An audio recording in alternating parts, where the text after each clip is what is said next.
Hello, I'm Julian Whittle from Cumbria Chamber of Commerce, and I'm here with the Chamber's Chief Executive Rob Johnston to discuss our campaign to encourage employers to recruit and retain older workers. Now, Rob, this campaign has been prompted by, I suppose, what you could call a ticking demographic time bomb. By 2030, half of all adults in the UK will be aged over 50. That's going to make it more and more difficult for businesses to recruit, isn't it? That's right. I mean, but particularly here in Cumbria, and we have what's called the super ageing population. For example, in South Lakes, 56% will be over 50 by 2030, Eden 55%. Yeah. And at the same time, Cumbria's working age population is going to shrink from around about 250,000 now to about 230,000 by 2030. There are more older workers retiring than there are young people joining the workforce. Yeah. And that's going to be a headache for employers, Julian. Eden and South Lakeland already have almost full employment, and Carlisle's not far behind. Imagine what it's going to be like when the labour market gets tighter. And this isn't something that is going to change.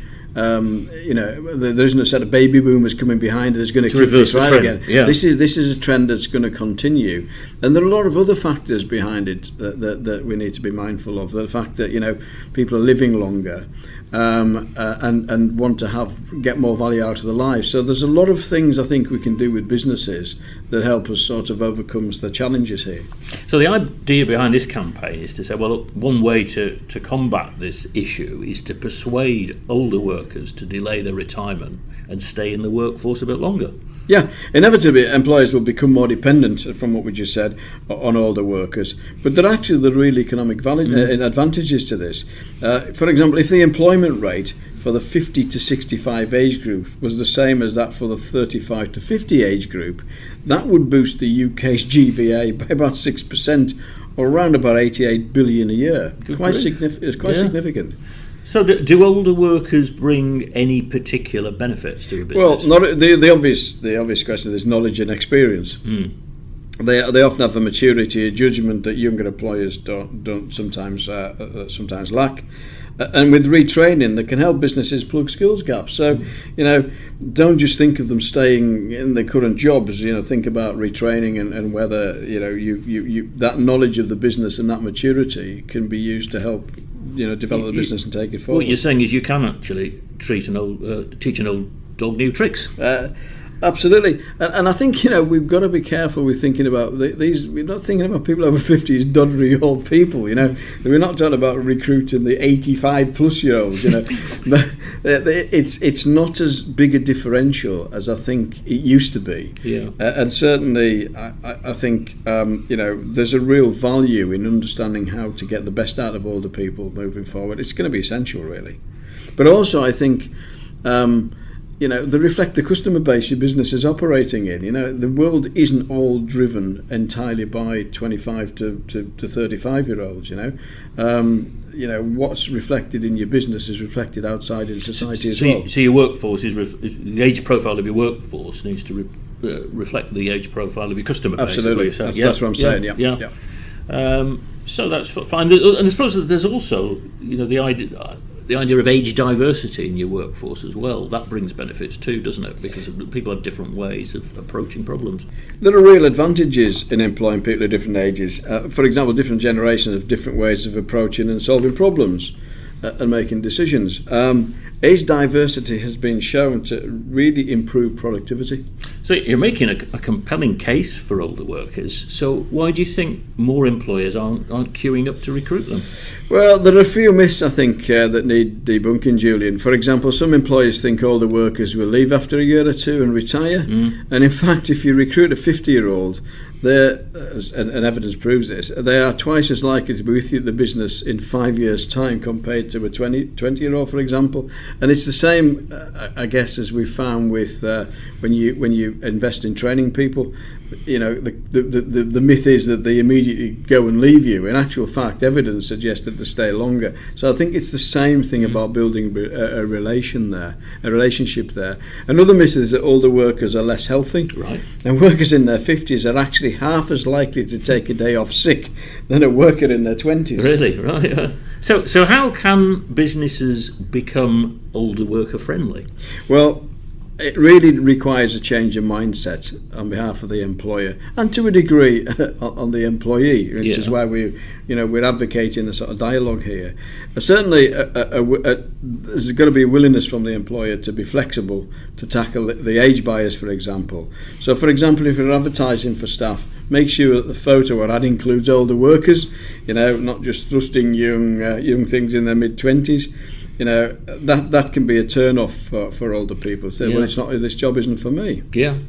And around 1 in 5 older workers are caring for an older dependent or relative. Be mindful of this. They may need to restructure the working week around the care commitments, for example.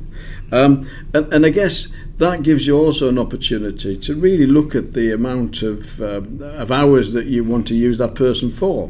We, for example, in the Chamber have become very flexible about the way we're employing some of older people, and we've got them on a less number of days a week. We still get the same output. So it's actually worked out, if to be perfectly mercenary for a moment, it's worked out better for us, and the workers, from what I gather, are really happy because they're getting the time they need to do other things. So yes, because it's quite common, isn't it, once people sort of hit 55, that they're looking to work fewer days, but they don't want to stop work completely. So that's what you mean by employees being flexible to accommodate those sorts of needs. Absolutely, and without opening the dialogue up and assessing this, it's not going to. It doesn't something that comes out naturally because people have got these predetermined positions on the way that people age and then retire. So let's look at what good practice looks like then. What procedures should employers be putting in place to support older workers? Well, without sounding like an old-fashioned sort of public safety information advert, we think that it's a good 3-stage process is essential. First, you've got to look at the data that you've got around this. What is the age range of your workforce, for example? How many older workers apply for jobs?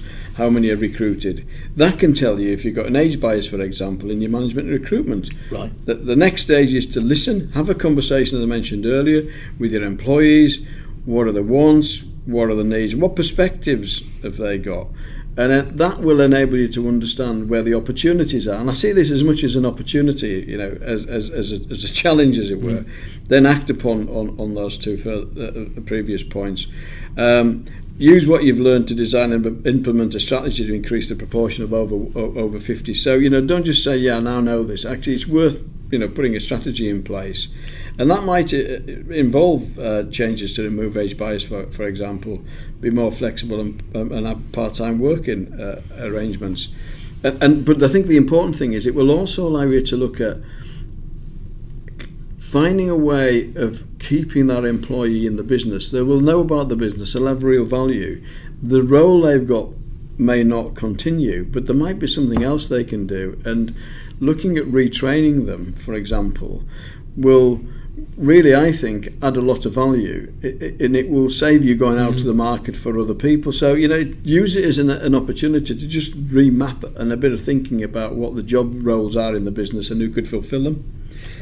I suppose it's good practice as well, isn't it, to remove any upper age limits you might have for graduate schemes and apprenticeships and traineeships. Yeah, you're never too old to be an apprentice. Know people, as we mentioned previously, in the 60s who do an apprenticeship. But I think that, again, it goes back to that point I made earlier. If you put this effort in to your workers, you will get the returns. We do know, by retraining staff, give them opportunity to have income, because there's a lot of pressure on people now. We've got a long life after 65 or whatever the perceived age is that require income, and there's an opportunity to maybe look at another role in the business, and retraining is a really, really important thing to look at with those people. Now, I know the British Chambers of Commerce, to which Cumbria Chambers affiliated, has produced materials to help businesses employ older workers, focusing on what you could call loosely the 3 R's: retain, retrain and recruit.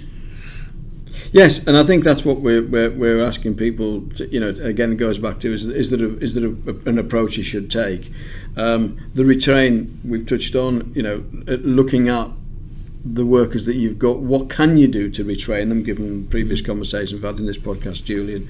Retrain, absolutely, there are plenty of schemes around to help you do that. We're working with the EDGE consortium on workforce development, and we can help around there with schemes we've got, but there will be schemes as well, and then look at your recruitment and whether, by reviewing your approach and the job roles and the time that you need for people to do that job, whether you should actually target a different age group rather than the standard sort of 37 hours a week.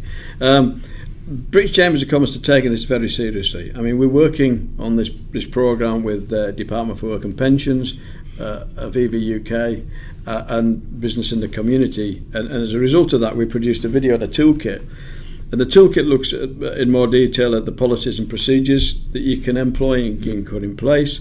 There are also fact sheets and information on specific issues, for example, supporting older workers through transitions, supporting carers in the workplace, and midlife career reviews. All of that's available on the Chamber website. There's also a BCC, British Chambers of Commerce podcast with Andy Briggs, who's the Chief Executive of Aviva UK, and he's also the government's older workers business champion.